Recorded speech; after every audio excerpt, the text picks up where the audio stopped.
Welcome to the RV Entrepreneur Podcast, the weekly show for nomads, work campers, RVers, and entrepreneurs looking to earn a living or build a business while enjoying the RV lifestyle.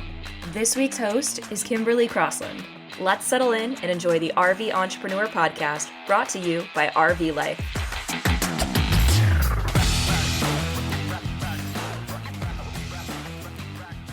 This episode is sponsored by Wholesale Warranties. Protecting your RV investment means being ready for anything. An extended RV warranty from Wholesale Warranties is the best way to make sure that if an RV failure happens, you can afford to get back to enjoying the RV life as soon as possible. RV warranties are available for motorhomes, fifth wheels, and travel trailers, new and used, across the U.S. Visit wholesalewarranties.com for a free personalized RV warranty quote today and hit the road with peace of mind tomorrow. Hello and welcome back to the RV Entrepreneur Podcast. I am your host, Kimberly Crossland, and I am so excited to be joining you today solo because I've got some tips and strategies for you, specifically around how you can lean into the summer months while you RV and still keep your business running. As an RV entrepreneur, that's a big deal to us. We want to be able to be outside in the sunshine. We want to be able to still go hiking and see all the different things, but we also need our business to keep running, right? We need to make money. We need to keep it afloat. We can't just totally take the summers off. So how do you find that elusive balance? That's exactly what I'm going to be sharing with you in this episode. So let's dive right in. Okay, the strategies that you're about to learn are exactly what I do each and every single year so that I can take more time off in the summer. I don't know if you know this about me, but I'm a mom to two wild boys. And when I say wild, I mean wild in the best way. But part of their wildness is that they like to be outside, and we like to be outside a lot. That makes doing things like Zoom calls a little bit trickier. It means doing things like taking time away from going to explore museums that are outside, going to the zoo, going to water parks, finding new trails, mountain biking together. That just doesn't happen when you have to be tied to a computer screen. And so the past few years, I've really looked at what I can do to set my business up for success so that I can have more of those memories with them. We can have that time together to really and truly seek adventure. So what I'm about to give you are my 5 things that I do each and every year, each and every May, so that I can have that time off, that freedom over the summer to really come up for air, breathe, re-energize myself as an entrepreneur, reinvigorate my ideas, find that clarity, come up with my new strategy going into the fall, and really take that time to be with my kiddos. So let's look at the very first thing that I do. The very first thing that I do is I look at my social media. Now, social media, the reason why I start here is because social media really feels like the heaviest part of spending time in the summer working on my brand. It really feels difficult because you have to show up consistently and prolifically and be in all the places and use all the right hashtags. And what becomes such a drain is trying to figure out what the heck to post each and every single day. Sometimes you feel super creative. And if you listen to my episode on here with Beth Suter of Beth Suter Art, then you know that there's some science behind the moon cycles that can help you to feel that creativity. However, there's a lot of times when you don't feel as creative, you don't feel like being on. And I have found that in the summer months, I typically don't feel quite as on. And that is because I want to be with my kids and my mind is a little bit elsewhere than on Instagram or Facebook or whatever social media platform you're on. You probably can relate to that. If you can relate to that, please come and share with me inside the Facebook group, the RV Entrepreneur Facebook group, because I want to know that I'm not alone on here. So with the social media, what I like to do each and every May is to get out ahead and to schedule as much as I can. There's a few different types of posts that I specifically like to schedule. The first of that is I like to schedule out about my content. Now, if you're not creating content over the summer or you feel like you need to take a break, that is okay. What you can do instead is link to past content. What have you posted in the past that can really help you to share to your audience little nuggets of wisdom and hyper-specific reasons why they might want to go and follow you? The other thing that you can do is start to link to your opt-in or to any kind of a freebie that you have. I'm going to get to that a little bit more in just a second. So I'm going to gloss over it for now, but don't worry, I'm coming back to it. And then the other thing that you can do is you can also link to engagement drivers. This is a great way to spark conversation over the summer months because here's the thing. A lot of our audience, they don't want to be on and doing all like the heavy lifting either. What they want is something easy to connect with, people who are easy to connect with. Give it that campfire feel. That's something we all know as RV entrepreneurs, so let's give it that same campfire feel. Here's about 5 different engagement drivers off the top of my head that you could use to schedule out. And as I name them, by the way, you're probably going to be thinking of a few more. Do a this or that post. This or that is an easy decision-making post. Do you like sweet or salty? Do you like mountains or beach? Those this or that posts do a lot because it doesn't require a whole lot of thought for someone to respond to it. It lets them quickly chime in with their opinion without it being something heavy or hard to think through and really pause too much. You can just spark that conversation, drive that engagement, and keep your feed active even when you're active somewhere else. Here's another one. Name the last thing you bought on XYZ store or at XYZ store. So it can be on Amazon, at REI, at Camping World, whatever it is. Name the last thing you bought for your RV. Whatever it is, you can ask them that question. And again, that is an easy and clear answer that they can give to you. Here's a third engagement driver, a fill in the blank. A fill in the blank, your go-to camping dinner when you very first roll into the campground is whatever. Or your most used emoji is whatever. Having them fill in that blank lets them very quickly answer off the cuff. It's an invitation just to finish that sentence. Here's another one. If you could do XYZ, what would it be? So for example, if you could donate $1 million to one cause, what would it be? If you could go to any national park, which one would you go to? Those again are pretty easy to answer. And the final one that I think is kind of fun is what gets you out of bed each morning, or what's your guilty pleasure? Let them get a little bit vulnerable and personal with you, and you're going to get to know your audience in a different way. That different way is a really great opportunity for you to start to understand who is behind the other side of the screen. And it's also really good data that you can gather over the summer while you're taking some time off, and then use it going into the fall when you kind of come back to life in your business.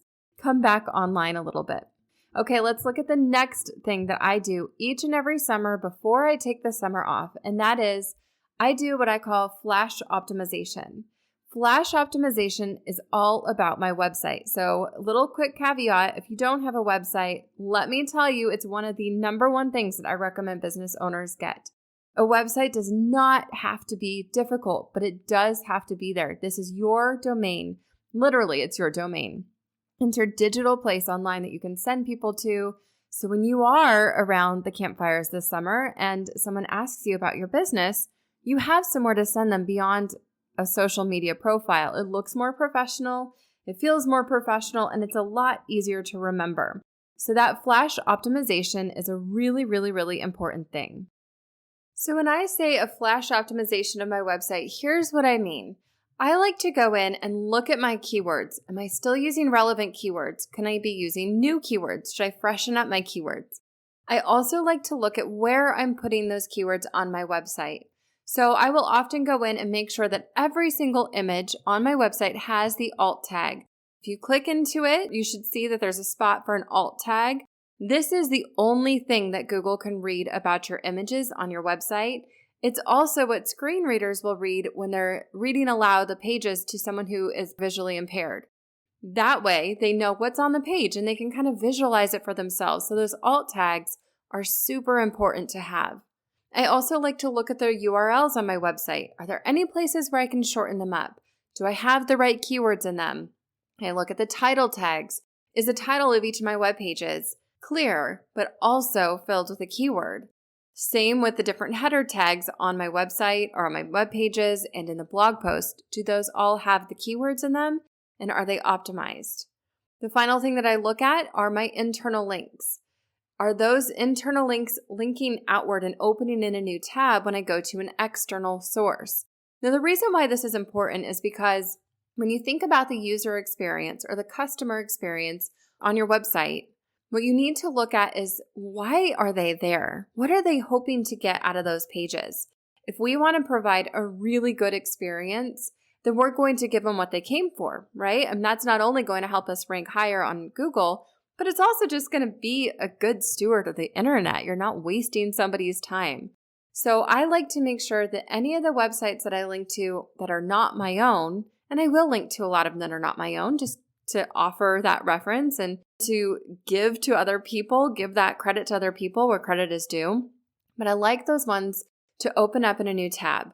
That way, my visitor, the user of my website, can stay there, finish getting what they came to consume, and then they can go and dig a little bit deeper in the external sources that I've linked to.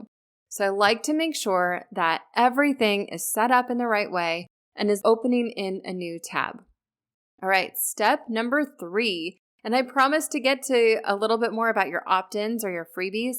This is where I like to freshen up my own opt-ins and my own freebies. It's a great time because now you have something new and fresh to link to throughout the summer months, but you're not having to reinvent the wheel and show up consistently. So I have a few different things that I like to offer. And specifically for 2023, here's what I like to offer. Now, in the past, this is why I say specific to 2023, in the past, a lot of people have suggested offering a PDF or a digital download.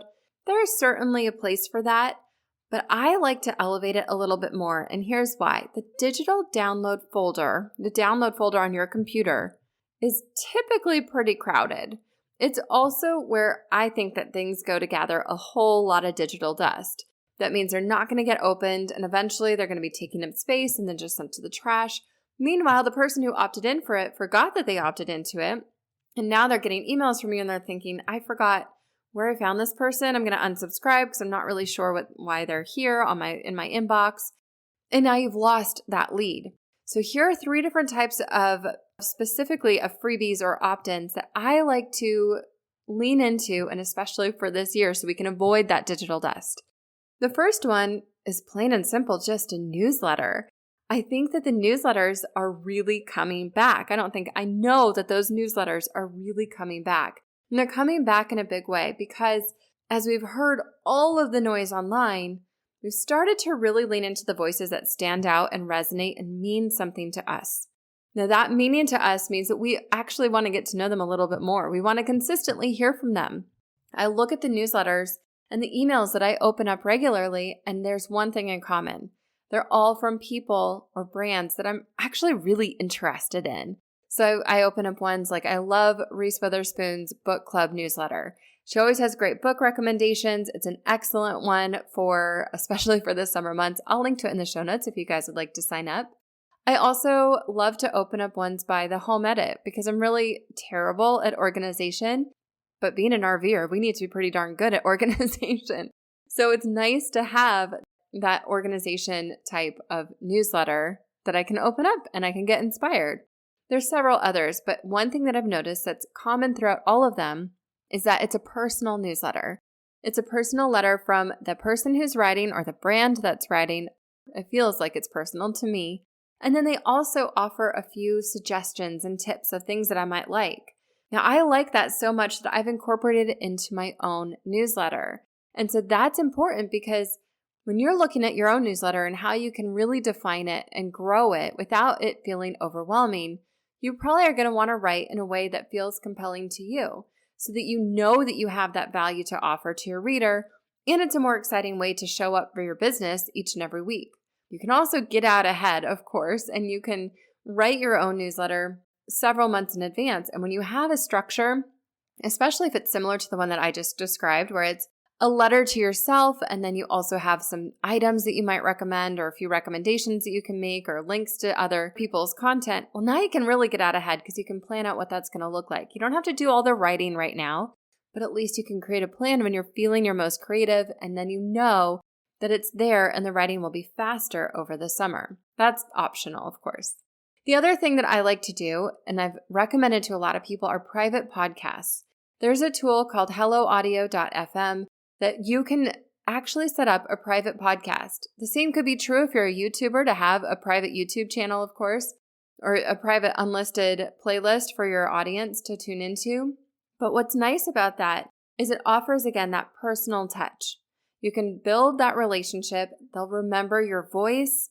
There's nothing more personal than voice. And so being able to remember your voice, they're more likely to remember your name, which means they're more likely to stay in your inbox and not unsubscribe, and you can build that trust with them. The final thing that I like, and it's again in that same vein, is I really like a free masterclass so that someone can actually walk away knowing something right after they sign up with you. So I myself offer one. You can go grab it if you'd like. It's at roadpreneur.com/money-RVE. Again, I'll put that in the show notes. And the reason why I offer that masterclass is because I get asked the same question a lot. And so I like to be able to point someone to a place where I can answer that a lot. This specific question for me is, how do I make money from the road? How can I start a business so that I can travel more often? Well, for me, it's easier to answer that in an hour-long video, which sounds like a lot, but people can put it on while they're driving, and they don't have to watch the video. They can just tune in, or they can listen to it or watch it when they're hanging out outside at their campsite, and they can really consume that information. We can go deep together.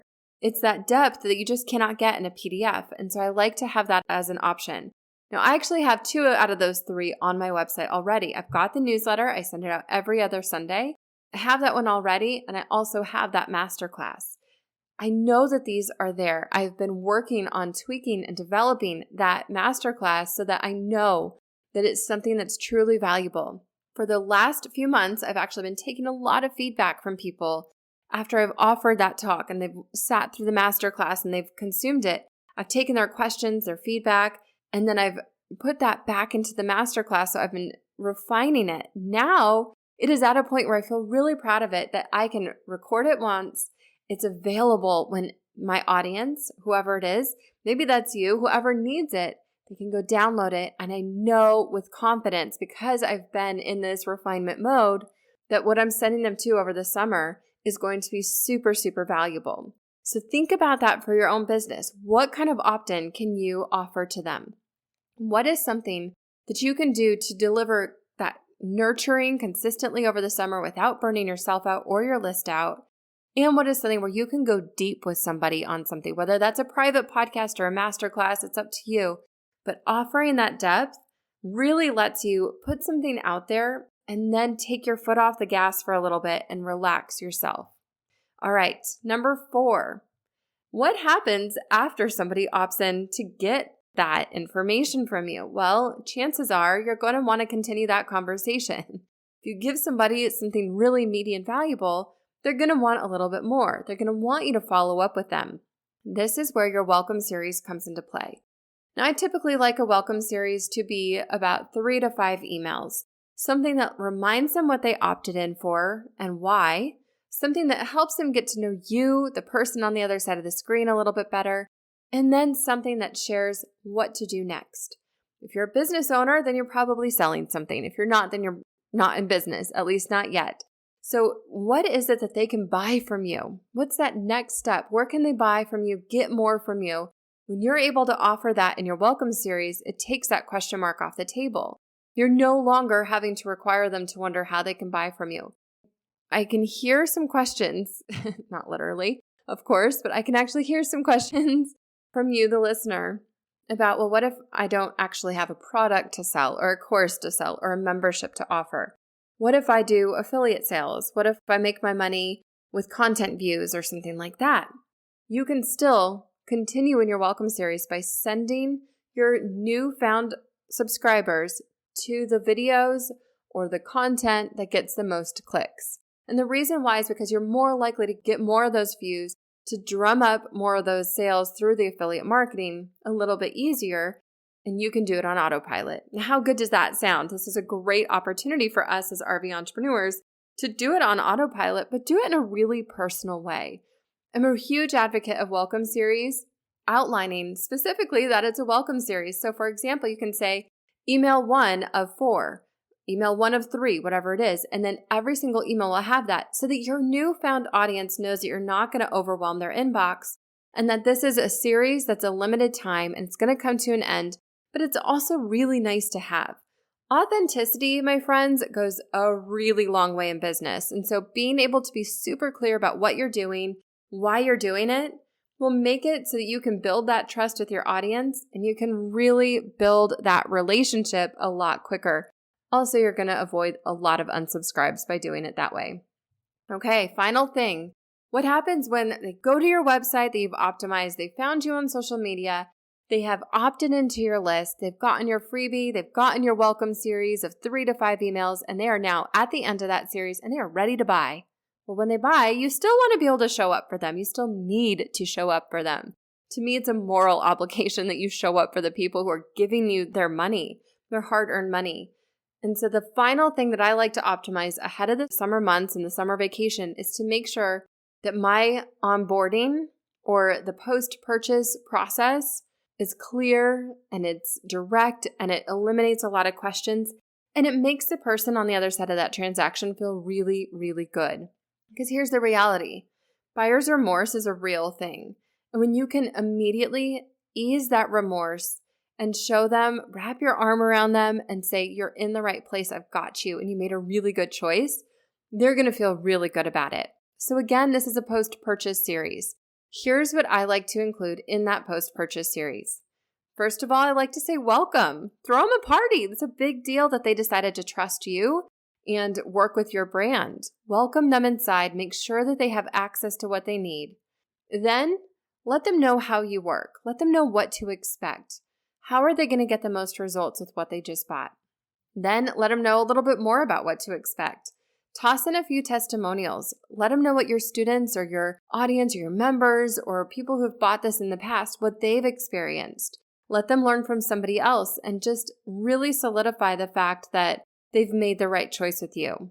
And then finally, let them know what they need to do. Let them know their own responsibilities with this so that they're not questioning what is expected of them now that they have access to your product.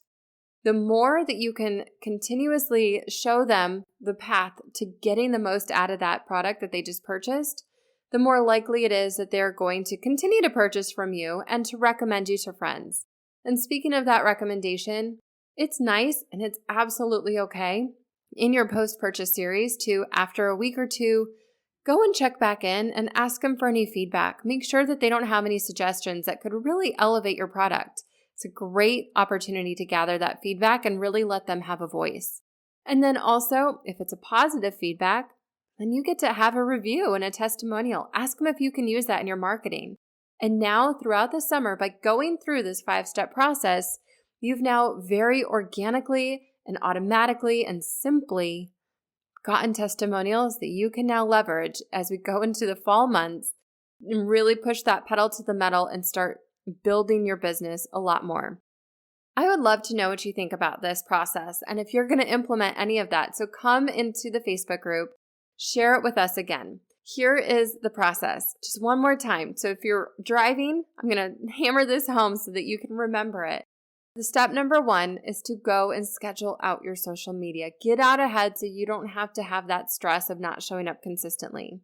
Go and optimize your website. Make sure that that's continuously showing up for your audience, that it's up to date. You're not missing any of those little small pieces that can really, really elevate your SEO. Go look at your opt-in.